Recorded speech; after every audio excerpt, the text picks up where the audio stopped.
Part 2, where I'm going to describe why I actually do not speak to my dad anymore.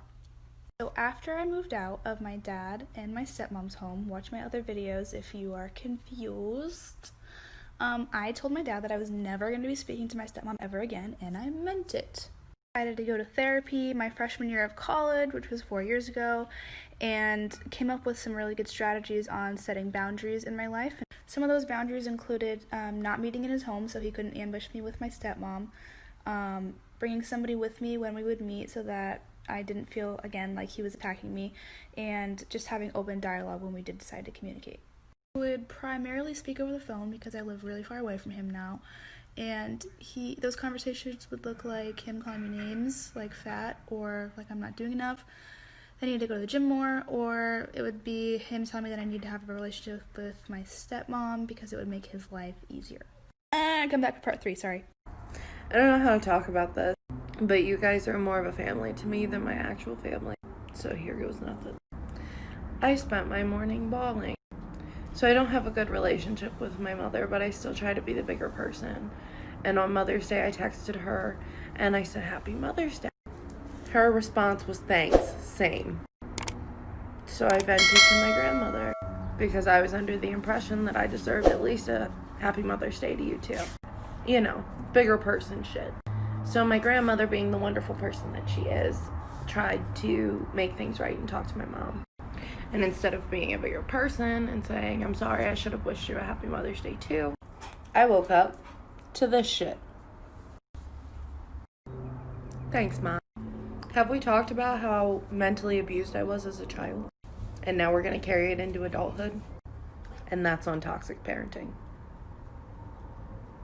This is part 3 of Dad Edition, Toxic Parenting Dad Edition. So we left off, my dad was trying to get me to have a relationship with my stepmom again. By relationship, of course, they don't mean a stepmom-stepdaughter relationship. They mean her controlling every aspect of what we can or can't say and throwing my life out of whack whenever she chooses. So the end of my sophomore year of college, we found out that my dad had testicular cancer. Wah, wah, wah. My sister is a stronger person than me because she was the one who would communicate information between my stepmom and us. I had no part in that whatsoever. I moved to Iowa, and about 4 months after that, his surgery was confirmed to remove the cancer, and now he's fine. So for a little while, we thought everything was going to be okay because they both seemed like they might actually want to make some changes in their lives. Come back for part 4, the last part. I'm so sorry. Toxic mom check. Okay, this is going to be really hard to keep up with, but just try. So when I was born, my mum put my dad's name on my birth certificate, so I'm Amelia Palmer. About a year later, my mum met my stepdad and they got married. His last name is Pearsall. And because he was married and I was quite a young age, my mum added his name to, make my name a double barrel. But it wasn't legal. And that messed up my GCSEs, so none of my GCSEs were valid. And then I moved out when I was 17, I moved in with my dad. That's another story. Well, the other day, I took Pearsall off my Facebook name. Because, legal stuff, like job checks and all that. And I get this message. Why the fuck have you taken piss of your name? I was just about to go into an exam, bear in mind. So when I left my exam, I sent this response. To which you said, okay, whatever. And all I said was, you don't need to be so rude, blah, blah, blah. And then I get this. Hi, this is part 4. Last year and a half after, since my dad has been cancer-free, for a little bit, it seemed like he wanted to have a better relationship with us, and then he just fell back into his old ways. This summer, I went home for about 3 months and planned to see my dad several times throughout that time period. Basically, every time I contacted my dad so that we could see each other, he came up with some kind of excuse as to why that couldn't happen, and so we ended up seeing each other once the whole summer. Got home from summer break, he told me that he had lied about all those excuses and that he had lost his job and he didn't want to see me because of that.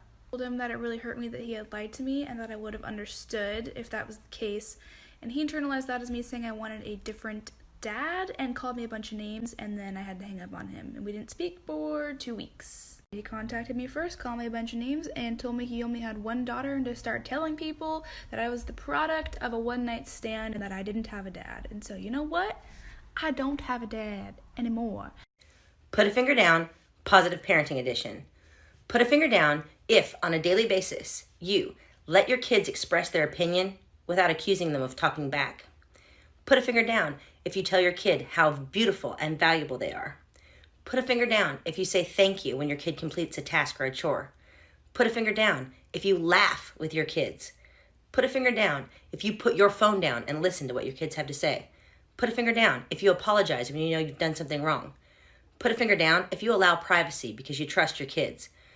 Put a finger down if you don't smack or hit or spank your kids because you know the difference between punishment and discipline. Put a finger down if you cook or bake some of your kids' favorite meals. Put a finger down if the phrase your kid hears most from you is "I love you." I've never wanted to say this, but like my parents are so fucking toxic.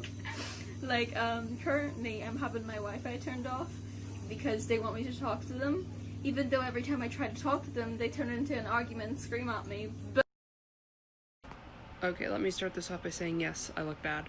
2, thank you for all the support on the last video. We really appreciate it. So, here's an update for you. I'm at my grandmother's right now because I got kicked out. And, like, police were notified, CPS was called, like, it was a whole thing. But I texted my mom. I don't get it. Why would you rather tell your kid to leave than help them feel safe? I don't get why I'm not enough for you. I don't get what I did to you to make you hate me this much. I just don't understand. I'm sorry that I'm not good enough. I'm sorry that I'm fucked in the head, but it isn't my fault. I can't control it. I'm sorry I'm not the perfect daughter you wanted. I'm sorry that you have to live through this because of me. I'm sorry I'm not enough for you. You are perfect to me, and I love you so very much. I just want you to be healthy and happy. Then why does this keep happening? Isn't it fair that I have to be scared to come home, Mom? I shouldn't have to watch what I wear around him and make sure he's not in the kitchen before I get food. That isn't fair. I'll post the rest in the next video. Put a finger down if you have an incredibly toxic mother who has made multiple accounts that you've already blocked most of them, but now she has new accounts and she's going around still talking to people about the things that you're doing and making comments about it, even though you don't talk to her anymore. But hey, she still knows everything that you're doing because she's a very controlling, manipulative, toxic person. Part 2. There's no reason for you to be scared, though. That's just your anxiety. No, it isn't. How can it just be my anxiety when so many people agree it's wrong? Everyone seems to understand that except you. And by everyone, I mean everyone on her side of the family, both of my counselors, people on my dad's side of the family, like everyone. You shouldn't tell your kid to leave because they feel unsafe. And you had no right to say, I don't care where you go. Do you know how hurtful that is? I never said that to you and you know it, which is a lie. I offered your dad's. You didn't say that. You did say that. You just can't deny it. You have to own up to your stuff and not just avoid it. Believe it or not, what you said hurts a lot. I never said I didn't care where you went, which once again is the lie. And you say a lot of hurtful stuff too, which is my dead name. Yes, you did, but I guess that doesn't matter. And you know what? Yeah, I do, and I'm sorry. But I'm sick and tired of not feeling safe in my home. You shouldn't have let him move in if you knew how I felt like that. That isn't fair. Hasn't replied. Ayo, something traumatic happened that changed my life, check. ¿No escuchó?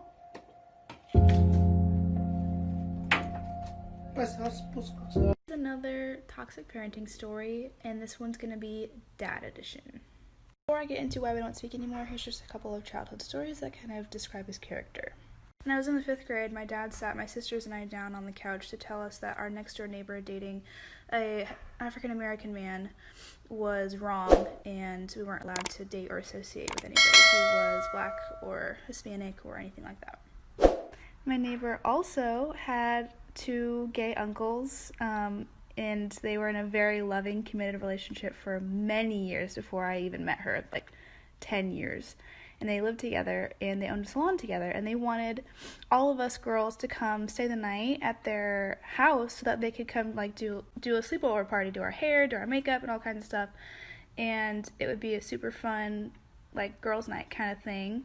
And my dad said, absolutely not, because they're gay, and it's going to rub off on us. This is going to be a 2-parter. Part 2 will be why. Hi guys, this is part 2 to my video, to my first one. So I'll be uploading a few more because there's more to that. And yes, what are you doing? Sorry.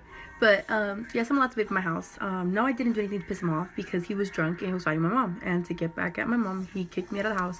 He kicked my door in. They were fighting about me. I have a lot more videos to upload to show you guys that, you know, all of you guys are coming at me saying that it was probably my fault that I did something. I did not. He's not my real dad. He's my stepdad.